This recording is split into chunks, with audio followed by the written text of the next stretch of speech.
Bem-vindos ao Ensaio Geral. No cartaz de hoje temos uma ópera sobre Camões, composta por Luís Tinoco e escrita por Luísa Costa Gomes, um filme português que olha para a desertificação do Alentejo e o mais recente livro da escritora Ciri Ustvedt sobre a vida com o seu marido, o autor Paul Auster.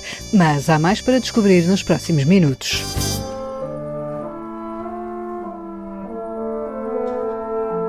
O que guardar, o que deitar fora, o que tem valor, que Camões devemos celebrar ou preservar.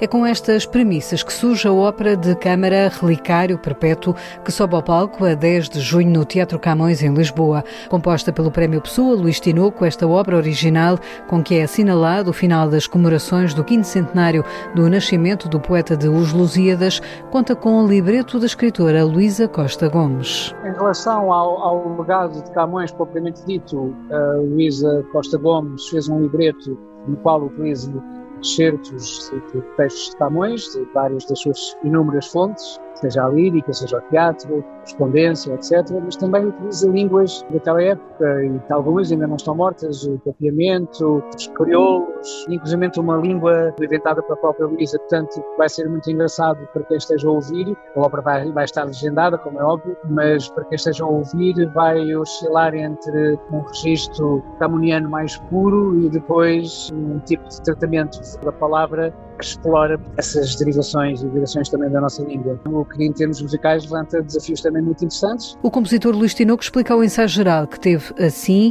um desafio musical pela frente numa ópera com 6 solistas e 19 músicos na orquestra, que será dirigida pela maestrina Joana Carneiro. A encenação é de Nuno Carinhas. Tinoco fala numa Liga de Campeões. Posso dizer que para mim é um enorme prazer trabalhar com estas pessoas. Luísa Costa Gomes, como eu disse há pouco, é de facto uma escritora extraordinária, que eu há muito que acompanho e cujos escritos muito admiro. O Nuno Carinhas é a mesma coisa, o trabalho dele é admirável, tem uma sobriedade, uma beleza, uma elegância que acho que era necessária para esta ópera. A Joana é uma companheira de trabalhos com quem eu tenho colaborado há bastante tempo para cá e, portanto, tem uma qualidade extraordinária em tudo o que faz, em termos musicais. E depois temos também um elenco de 6 cantores, bastante jovem, mas que são vozes formidáveis, portanto, estamos muito felizes com este conjunto. E depois, claro, temos também os músicos da Orquestra Sinfónica Portuguesa. Portanto, não sei se será uma liga de campeões, mas eu penso que é uma boa liga, pelo menos. Luís Tinoco diz que este Relicário Perpétuo é uma comédia que cruza também várias aproximações musicais à época de Camões. Eu também me aproprio de materiais que podem ir desde a música de compositores contemporâneos de Camões, Vicente Lusitano, Damião de Góis, Duarte Lobo. Portanto, andei a fazer um bocadinho de pesquisa e de recolha de materiais de fontes diversas, mas também músicas de outros tempos históricos. Por causa desse lado mais imprevisível e mais bem-humorado do libreto da Luísa, também podem aparecer nesse relicário. Aliás, o relicário da Luísa, do ponto de vista do texto, não nos remete apenas para o tempo de Camões. Portanto, a ópera passa-se num tempo histórico e físico, geográfico, que não é bem determinado. Esta ópera Relicário Perpétuo tem estreia absoluta no Teatro Camões, em Lisboa, a 10 de junho, Dia de Portugal, Camões e das Comunidades. Vai estar em cena até dia 11 e é apresentada em versão concerto no Teatro Loletano, em Lolé, dia 13 de junho. Como é que se vende uma propriedade sem água? Como é que se prova a falta da chuva? É um retrato atual do país, com os problemas da água no Alentejo, os incêndios e uma trama familiar em torno de uma herdade. 18 buracos para o paraíso é o filme do realizador português João Nuno Pinto, que chega às salas de cinema na próxima semana. A história desta família, que herda a propriedade e pensa vendê-la para exploração turística, nasceu de um caso verdadeiro, diz o realizador. Esta história começa na cabeça da Fernanda Polacó, que é a guionista, e vem de uma história pessoal, de uma grande propriedade com que ela cresceu e que se depara neste momento com essas questões de heranças, o que fazer com a terra, o facto de hoje em dia a terra já não ser produtiva e obrigar a grandes encargos financeiros que os herdeiros já não estão dispostos a manter e, portanto, querem se desfazer daquilo, mas ao mesmo tempo há pessoas a viver, há pessoas que trabalharam lá a vida inteira e isso levanta questões, não é?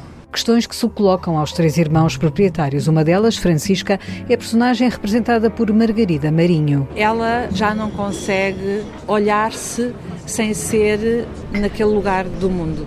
Ela não consegue olhar para a família sem ser a partir daquele lugar. Ou seja, ela está plasmada com a casa. de onde a questão é se vende, o que vai ser de mim. Portanto, isto é um drama interno. Se calhar para outras personagens não é isso que acontece, mas para a Francisca é de certeza.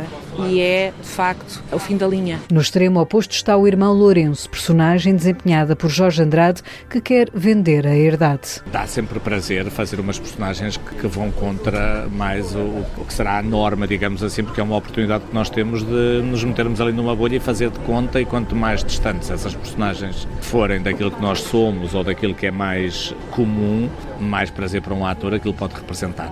Mas claro que, depois do ponto de vista ético, aquilo é bastante questionável, mas enquanto atores nós não podemos censurar a nossa personagem, temos que deixar, se ela é necessária para que se conte aquela história, e depois o público logo dirá se ri ou não. O filme conta ainda com as atrizes Beatriz Batarda e Rita Cabasso nos principais papéis. O realizador explica o que viu acontecer no Alentejo e que quis trazer para o grande ecrã. Fomos presenciando várias coisas também que acontecem no filme. A seca, a questão dos incêndios, a questão da mudança de paradigma destas terras, outrora produtivas, agora viram turismo rural ou viram campos de golfe, ou se muda o tipo de plantio, não é? Com os olivais intensivos, depois chegam os imigrantes, depois porque não há mão de obra, e de repente os imigrantes são a causa de todos os problemas. Ou seja, começamos a deparar exatamente com todas estas questões. Ou seja, é um retrato também, nesse sentido, muito contemporâneo do nosso país. É um retrato super contemporâneo, é um retrato que fala exatamente do que se está a passar em Portugal neste momento, com essa especulação imobiliária desenfreada. 18 Buracos para o Paraíso chega ao cinema a 10 de junho e será o primeiro filme português a contar com audiodescrição e legendas descritivas, tornando esta uma longa-metragem acessível a todos.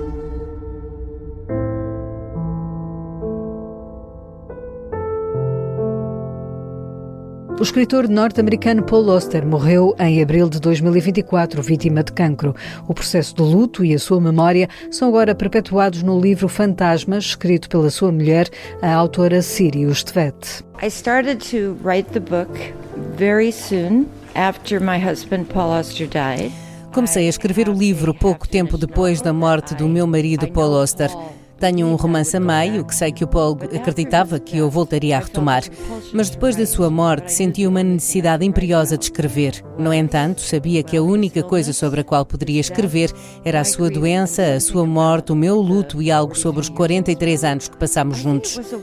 Acho que foi uma forma de me manter ativa no luto, porque o luto parece uma realidade muito passiva. O luto atinge-nos e para ultrapassar isso e dar sentido à minha fragmentação, este livro foi uma necessidade.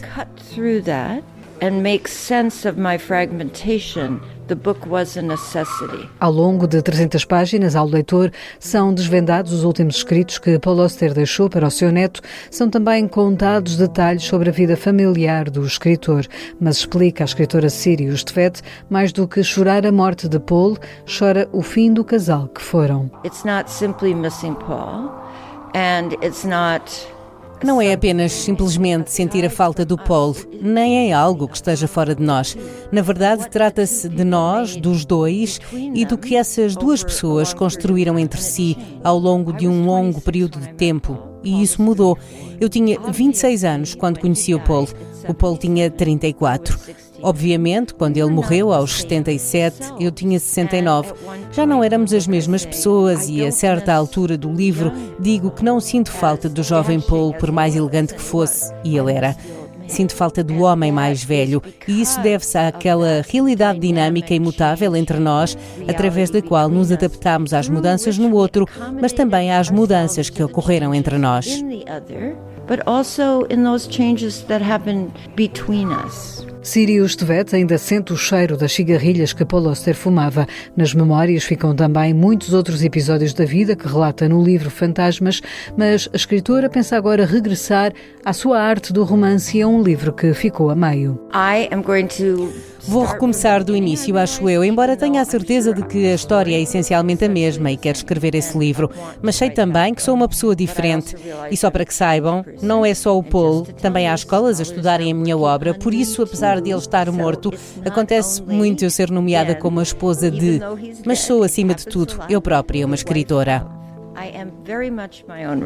Enquanto Sirius Tefet regressa ao romance, Portugal conhece agora Fantasmas, o livro que escreveu sobre a sua vida com o escritor Paul Auster. A edição é da Dom Quixote. E se está a pensar dar um salto à Feira do Livro de Lisboa, no ensaio geral, damos uma ajuda com algumas sugestões de livros escolhidos por Guilherme de Oliveira Martins, o nosso colaborador do Centro Nacional de Cultura, que evoca hoje a memória de o seu amigo Edgar Morin. Com a morte de Edgar Morin, deixa-nos uma das grandes referências do pensamento contemporâneo. Granivet publicou Esplendor das Amizades, que foi expressão da última vontade do filósofo que acompanhou desde os anos 60 a transição e a construção da democracia em Portugal. Graças à amizade de António Alçada Batista e da equipa do Tempo e o Modo, pode dizer-se que essa solidariedade correspondeu à ideia de que a democracia e o Estado de Direito constituem um sistema de valores centrado no primado da lei, na legitimidade do voto, na legitimidade do exercício e na justiça como horizonte de valores éticos.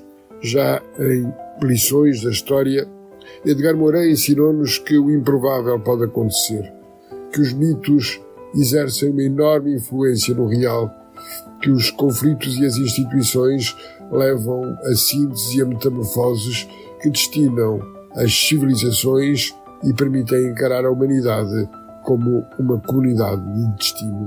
Em tempo da Feira do Livro, continuamos a dar os nossos conselhos sobre as melhores leituras. A Dom Quixote publica 60 anos de poesia, uma antologia com organização de notas de Manuel Alberto Valente. Uma extraordinária oportunidade para encontrarmos a melhor literatura. De Rodrigo Guedes de Carvalho, a Dom Quixote publica O Meu Primeiro Apocalipse. No dizer do autor, é uma vertigem entre o drama e o sarcasmo. Somos levados a um admirável novo mundo cheio de velhos vícios e em pano de fundo, agonizante, o anúncio do iminente fim do planeta, desta vez sério e sem solução. Assim sendo, escrever para quê e para quem? Num tempo de lembrança, a editorial Caritas publica um relato histórico sobre a Caritas portuguesa, a Igreja e a sociedade entre o pós-guerra e o fim do século XX. Temas e debates, edita História Global da Economia e Gestão de Portugal, com coordenação de João Luís Cardoso, José Candeias Salles, Flávio Miranda, Leonor Freire Costa, Teresa Nunes, Luciano Amaral e Luís Reto. Um modo de compreender melhor a importância da economia humana como explicação para o mundo em que vivemos. E ainda 2 romances para quem gosta de ação e de bons e estimulantes enigmas. Urânio, Intriga Internacional no Alentejo, de Carlos Raio, na Sopa de Letras, e de O Futuro Anterior, de Amadeu Lopes Sabino, na Guerra e Paz. Desejo boas leituras. De que forma as notícias e o estado do mundo podem inspirar um compositor? O resultado está no disco Third Places, de Vasco Mendonça, que é lançado no dia 13, na Casa da Música no Porto. O álbum, que tem edição em vinil e digital, reúne um conjunto de composições que Vasco Mendonça criou durante uma residência artística naquela sala do Porto. São uma peça orquestral e 2 peças de voz e ensemble que dão espaço à palavra. Estas peças, tendo texto, são textos bastante ligados ao mundo de hoje, ao dia de hoje, à atualidade e, portanto, no fundo é quase como se a música que eu estou aqui a propor nas peças de voz fosse também ela própria um terceiro espaço, ou seja, uma espécie de catalisador que pode iniciar uma conversa sobre não só o que eu tenho a dizer como músico e como compositor sobre a música, mas também sobre o mundo 2, que eu acho que é uma questão muito importante para os artistas hoje em dia, de que forma é que se relacionam com o mundo, sobretudo nestas alturas de convulsão. O disco conta com a Orquestra Sinfónica do Porto, Casa da Música, e o ensemble Et Music. Third Places é um disco onde se sente a tensão política, explica Vasco Mendonça. Eu acho que neste momento o mundo está numa convulsão brutal, está a arder, não é? E eu acho que é muito difícil nós, não como artista, mas como cidadão, eu separar esses dois elementos. Ou seja, a música tem um grau de abstração muito grande e, portanto, facilmente consegue desligar-se do mundo. E, portanto, eu achei que a introdução de textos muito ligados à atualidade, nomeadamente através de poetas afro-americanos, a Terence Davies e a Tracy K. Smith, numa das peças, e na outra peça uma espécie de falsos discursos políticos, que são uma espécie de pot-pourri de discursos tipo, e portanto eu nesse sentido quis recentrar-me como se calhar cidadão, como artista/cidadão. É com um excerto de uma das obras assinadas por Vasco Mendonça que fechamos o ensaio geral, que teve sonorização de José Luís Moreira. Para a semana estamos de férias, marcamos novo encontro dia 19. Boa noite e bom fim de semana.